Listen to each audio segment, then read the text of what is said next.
Assalamualaikum warahmatullahi wabarakatuh.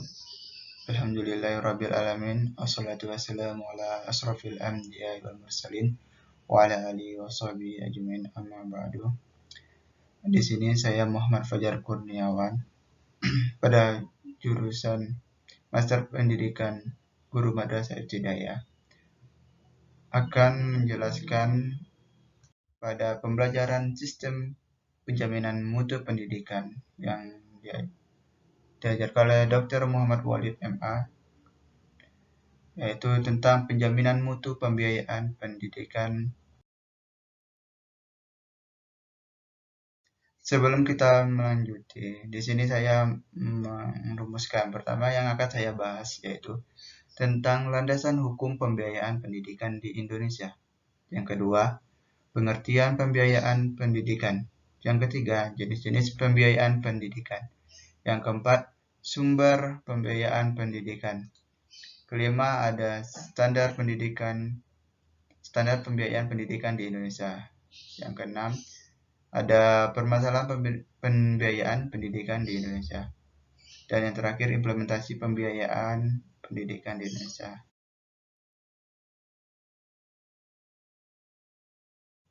Kita mulai yang pertama. Di sini ada landasan hukum pembiayaan pendidikan di Indonesia. Salah satunya yang pertama yaitu ini adalah Undang-Undang Negara Republik Indonesia tahun 1945 yang sudah diamandemen yang keempat. Yang kedua, Undang-Undang Nomor 20 Tahun 2003 tentang Sistem Pendidikan Nasional. Pasal 11 ayat 2, Pasal 12 ayat 1, Pasal dan bab 8 wajib belajar pasal 34. Yang ketiga tentang Undang-Undang Nomor 14 Tahun 2005 tentang guru dan dosen pasal 13.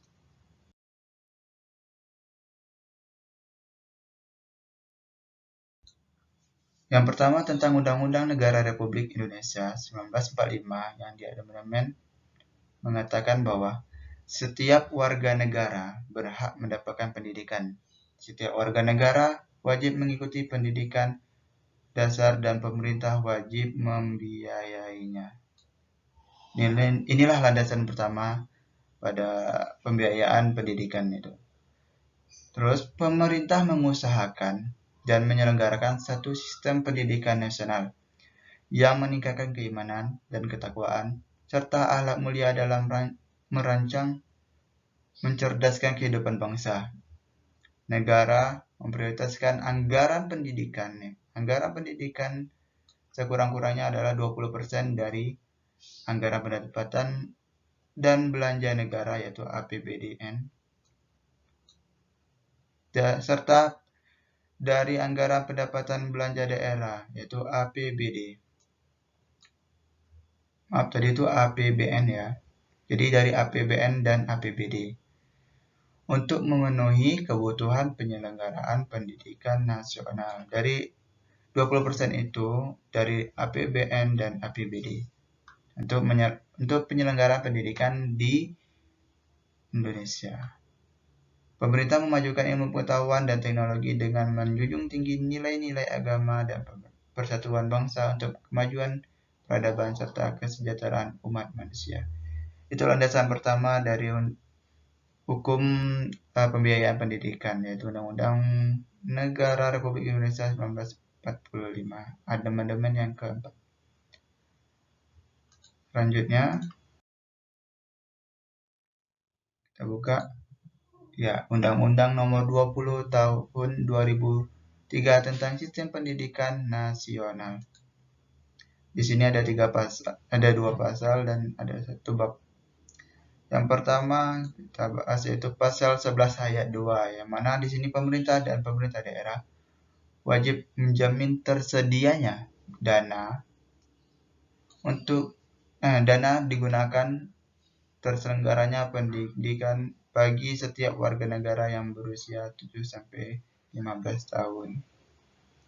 Pada pasal 12 ayat 1, setiap peserta didik pada setiap satuan pendidikan berhak mendapatkan beasiswa bagi yang berprestasi, yang orang tuanya tidak mampu membiayai pendidikannya, dan mendapatkan biaya pendidikan bagi mereka yang orang tuanya tidak mampu membiayai pendidikannya.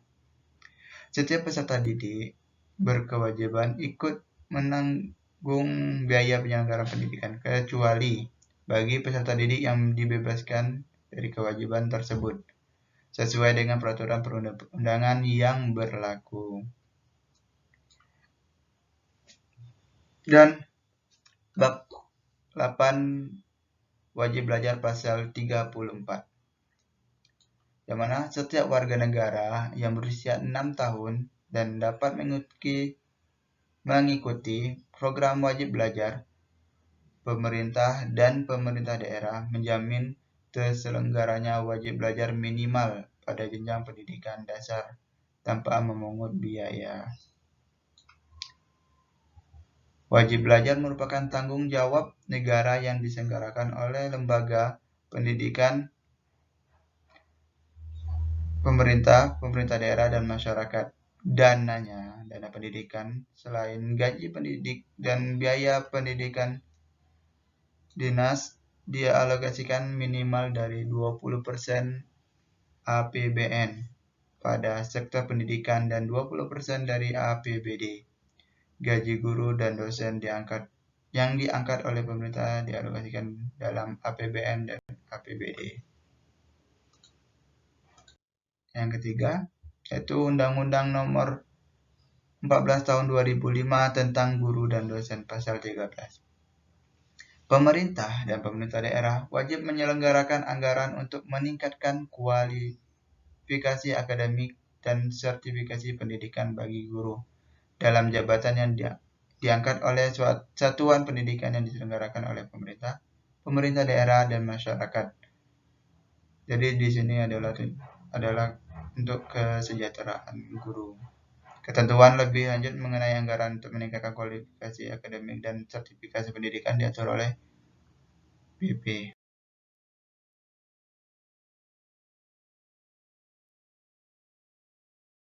Yang kedua yang saya akan bahas di sini adalah pengertian pembiayaan pendidikan itu sendiri. Apa itu pembiayaan? Yaitu pendanaan yang diberikan oleh satu pihak ke pihak yang lain, untuk mendukung investasi yang telah direncanakan baik dilakukan sendiri maupun lembaga. Terus menurut Nanang Fatah, biaya pendidikan merupakan jumlah uang yang dihasilkan dan dibelanjakan untuk berbagai keperluan penyelenggaraan pendidikan yang mencakup gaji guru, peningkatan profesional peralatan, pengadaan alat-alat dan buku pembelajaran, terus alat tulis kantor (ATK), kegiatan ekstrakurikuler, kegiatan pengolahan pendidikan, dan supervisi pendidikan. Itu menurut Nanang Fatah, bahwa biaya pendidikan itu seperti itu. Maka pembiayaan pendidikan merupakan pendanaan yang diberikan salah satu pihak untuk membangun sektor pendidikan, baik berupa sarana prasarana maupun hal yang menunjang dalam pembangunan pendidikan agar mencapai mutu pendidikan yang diinginkan. Selanjutnya, pembahasan yang ketiga yaitu jenis-jenis pembiayaan pendidikan. Di sini ada 4 jenisnya. Pertama, pembiayaan langsung atau direct cost. Pembiayaan tidak langsung, indirect cost.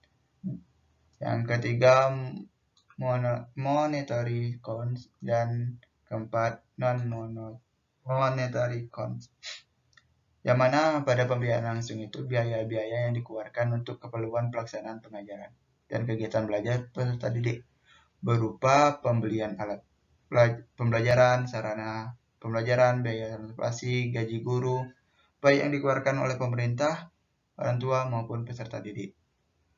Terus biayanya tidak langsung. Biaya yang umumnya meliputi hilangnya pendapatan peserta didik karena sedang mengikuti pendidikan, bebasnya beban pajak karena sifat sekolah yang tidak mencari laba, bebasnya sewa perangkat sekolah yang tidak dipakai secara langsung dalam proses pendidikan, serta menyusun sebagai cermin pemakaian perangkatan sekolah yang sudah digunakan. Itu biaya yang tidak langsung. Itu biaya-biaya yang kalau bahasanya itu anggaran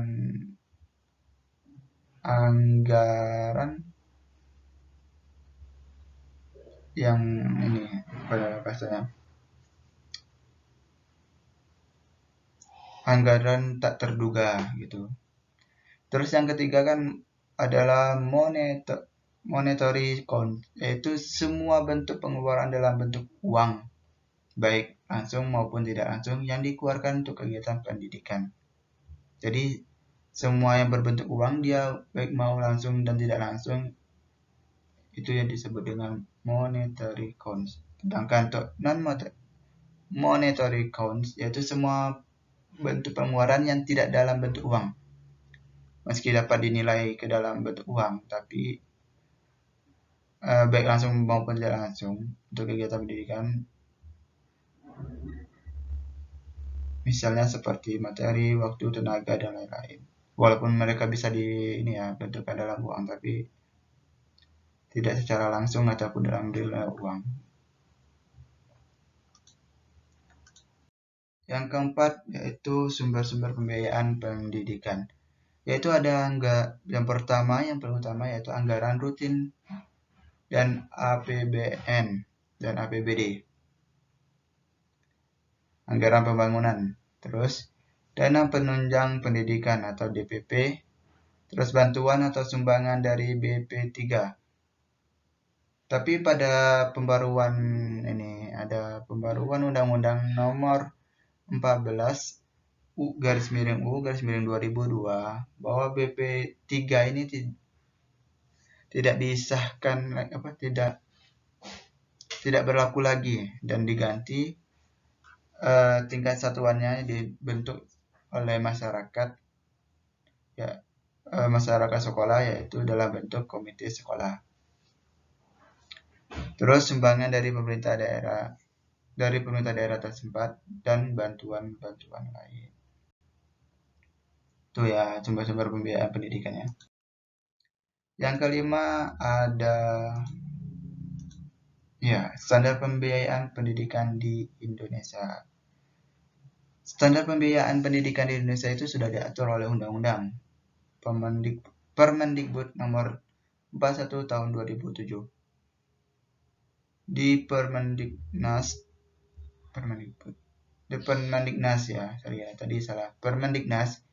ini diatur biaya minimum yang harus dikeluarkan untuk setiap satuan pendidikan dan juga setiap jalur pendidikan, baik yang jalur umum maupun jalur kebutuhan khusus. Sudah diatur oleh Permendiknas nomor 41 tahun 2007. Di sana ada biaya operasional non personali, meliputi biaya alat tulis, ATS, biaya bahan dan alat habis pakai BPAP, biaya pemeliharaan dan perbaikan ringan, biaya daya dan jasa, biaya transportasi dan perjalanan dinas, biaya konsumsi, biaya asuransi, biaya pembinaan siswa atau ekstrakurikuler, biaya uji kompetensi, biaya praktek kerja industri dan biaya pelaporan.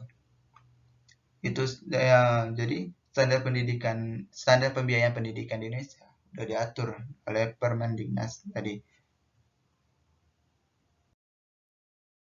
Selanjutnya yang ke-6 yaitu permasalahan pembiayaan pendidikan di Indonesia. Di sini saya mengambil 3 permasalahan yang tiga permasalahan pembiayaan pendidikan. Yang pertama yaitu salah satu yang menjadi critical issue dalam kebijakan pembiayaan pendidikan apakah yang dikatakan pemerintah terkait anggaran 20% itu pada APBN dan APBD tidak mencukupi untuk membiayai pendidikan kita di Indonesia? Itu pertanyaan pertama. Apakah APBD yang 20% itu tidak mencukupi untuk pendidikan kita di Indonesia ini? Terus yang kedua, apakah dana BOS yang dialokasikan pemerintah untuk jenjang pendidikan SD, SMP dapat dikatakan berhasil mengurangi meningkatnya anak putus sekolah dari tahun ke tahun? Dan terakhir adalah, ya, kita tahu sekolah itu mahal. Yang pertama, permasalahan pertama kita bahas yaitu bagaimanapun kita tidak bisa menutup mata terhadap mahalnya biaya menempuh jenjang pendidikan di negeri ini. Ketika disinggung tentang anggaran pendidikan sebesar 20% dari APBN dan APBD, sebagaimana amanat dari Undang-Undang 1945 dan Undang-Undang Nomor 20 Tahun 2013 tentang Sidiknas, pemerintah selalu mengatakan tidak memiliki anggaran yang cukup. Dari 20% APBN dan APBD, pemerintah mengatakan tidak memiliki anggaran yang cukup. Ada sektor kebutuhan dan pendidikan yang mestinya juga harus diperhatikan di samping untuk mengupayakan secara bertahap anggaran pendidikan menuju 20%. Terus ditinjau lebih jauh lagi, pemerintah tampaknya tak memiliki komitmen politik terhadap pendidikan. Sebut saja misalnya ketentuan anggaran pendidikan kita kan 20% dalam APBN. Putusan Mahkamah Konstitusi atau MK terkait uji materi Undang-Undang Nomor 18 Tahun 2006 dan tentang APBN 2007 yang mengalokasikan anggaran pendidikan 11,8% bertentangan dengan undang-undang. Malah ditanggapi dingin oleh pemerintah. Tidak jauh berbeda pada tahun 2016 lalu, di mana pemerintah tidak merespon positif keputusan MK untuk memutuskan Undang-Undang Nomor 13 Tahun 2005 tentang APBN 2006 dengan alokasi anggaran yang pendidikan yang 9,1% bertentangan dengan Undang-Undang 1945. Jadi itu yang permasalahan tentang APBD dan APBN 20% itu. Terus yang kedua permasalahannya yaitu tentang BOS tadi ya. Sini pemerintah telah mengalir program bantuan operasional sekolah ataupun dana BOS. Untuk BOS tetaplah terbatas. Dana BOS itu terbatas ya, teman-teman. Apalagi jika bicara dana BOS, khususnya buku yang masih minim untuk membeli satu buku pembelajaran berkualitas. Dengan masih terbatasnya dana BOS itu, mungkin ada yang berdalih jika pemerintah sekadar membantu dan meringankan beban masyarakat miskin dari dana BOS tersebut.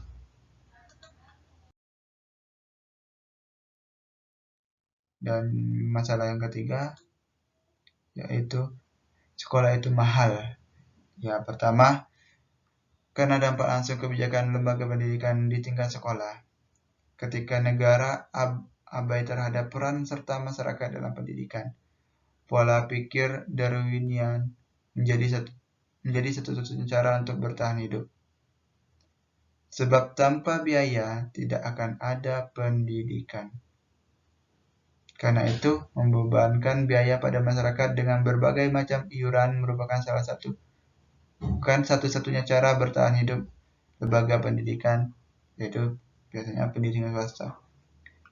Ketika lembaga pendidikan negeri yang dikelola oleh negara pelaku sama, semakin sempurnanya penderitaan rakyat negeri, sekolah menjadi mimpi tak terbeli. Sekolah swasta itu dia lebih banyak iurannya ataupun mahal dikatakan dalam biaya pendidikannya. Dan sekarang malah sekolah negeri juga melakukan hal yang sama, iuran-iuran, sehingga sekolah menjadi mimpi yang tak terbeli. Kedua, kebijakan tingkat sekolah yang membebaskan biaya pendidikan pada masyarakat terjadi karena kebijakan pemerintah yang moh rakyat. Ya, ketika pemerintah lebih suka memuja berhala baru ala Adam Smith yang gemar mengeruk kekayaan, melupakan semua kecuali dirinya sendiri. Itu untuk ini alam Adam Smith. Setiap kewenangan yang semestinya menjadi sarana pelayanan berubah menjadi ladang penjarahan kekayaan. Pejabat perintah dan swasta akan berusaha menggeruk uang yang sebanyak-banyaknya dalam proyek anggaran pendidikan. Itulah mirisnya.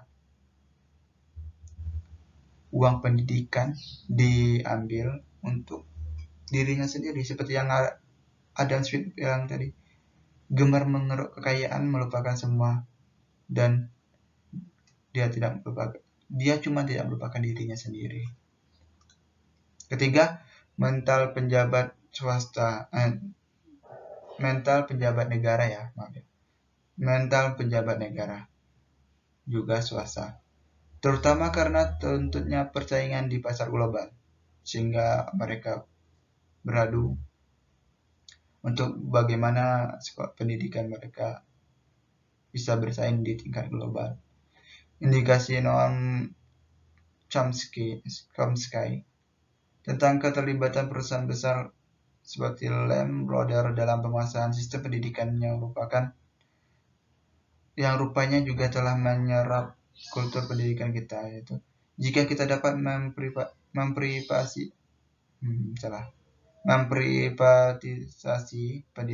sistem pendidikan, kita akan menggunungkan uang. Itulah kata perusahaan Lehman Brothers ini ya. Itulah isi pesan dari brosur mereka. Sangat miris kan?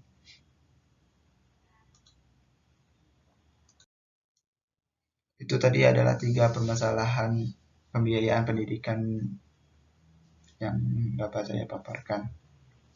Ya, lanjut ke 7, yaitu implementasi pembiayaan pendidikan itu sendiri. Bagaimana itu untuk kondisi Indonesia, model pembiayaan tidak lepas dari subsidi pemerintah pusat, sekalipun telah ada wewenang sebagaimana diamankan Undang-Undang Otonomi Daerah. Hal ini dikarenakan kemampuan sumber daya alam yang sangat berbeda atau penghasilan PAD yang sangat rendah, serta kesadaran pada pembangunan investasi pendidikan.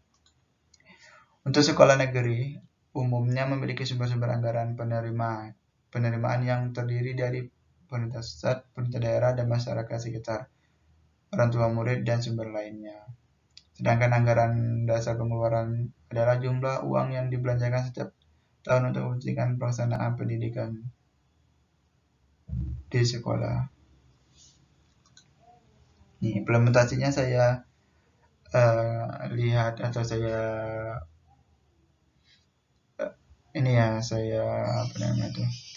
teliti, yaitu SD Muhammadiyah 1. Implementasi standar pembiayaan di SD Muhammadiyah 1 ini di Ketelan, Surakarta sudah berjalan dengan baik. Hal ini dapat dilihat dari sumber pembiayaan di sekolah tersebut didapatkan melalui 3 sumber, diantaranya pembiayaan berasal dari pemerintah pusat, dari infak pendidikan yang dicarahkan mulai dari kelas 1 sampai 6, maupun pembiayaan bersumber dari yayasan. Dalam pengelolaan keuangan di SD Muhammadiyah ini, yang bertanggung jawab adalah kepala sekolah dan bendaharanya langsung. Hambatan yang didapatkan dalam pelaksanaan standar pembiayaan yang berkaitan dengan anggaran pembiayaan internal sekolah adalah ketidakseimbangan antara program yang akan dilaksanakan dan direncanakan pihak sekolah dengan anggaran yang tersedia. Itu yang. Terus solusi untuk permasalahan standar pembiayaan yang berkaitan dengan anggaran pembiayaan internal sekolah adalah dengan mengembangkan BUMS. BUMS sendiri merupakan badan usaha yang dimiliki oleh pihak sekolah dalam rangka menopang kekurangan anggaran biaya dalam pelaksanaan program, sehingga sekolah dapat menutupi terbatasnya anggaran yang terdapat dari pusat. Ini dari ini ya, saya dari penelitian Puspita, yaitu implementasi penjaminan mutu di Sekolah Dasar Muhammadiyah 1 Kabupaten Surakarta.